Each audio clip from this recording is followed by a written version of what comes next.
First of all, no one knows everything, Mhm. right? Educate yourself.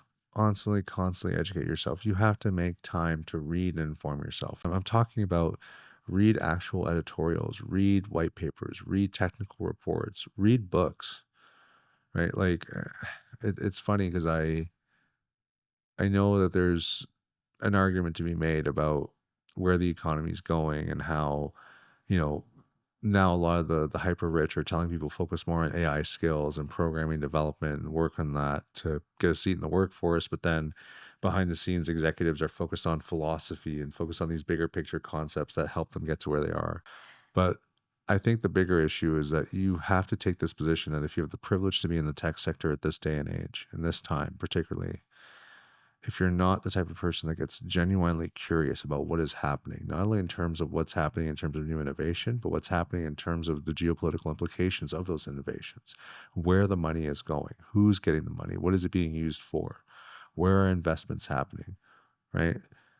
You have to understand for yourself the big picture as best as you can, as much as your capacity allows, right?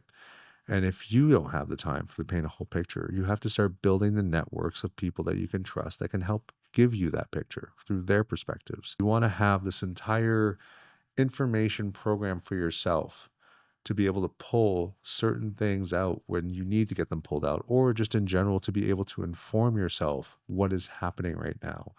Because we can't just trust any sort of media on face value anymore. Mhm. Our own critical thinking and our own ability to discern between truth and reality, or as best as we can, that's what's going to actually predicate our ability to be successful, not only as a country or as leaders in an organization, but for ourselves on an individual, professional, and personal level.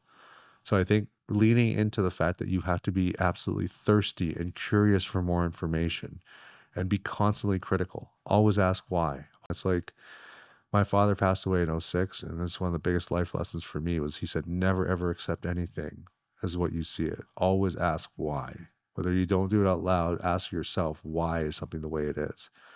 And if you can't quite figure that out, then that's something that you have to kind of scratch the surface of because unfortunately we live in a time where you can't trust people's intents on face value anymore at all. Yeah. So you kind of have to understand what's the game they're trying to play to be able to try to position yourself in a better spot 5 to 10 moves ahead instead of being a sucker to whatever their ploy is.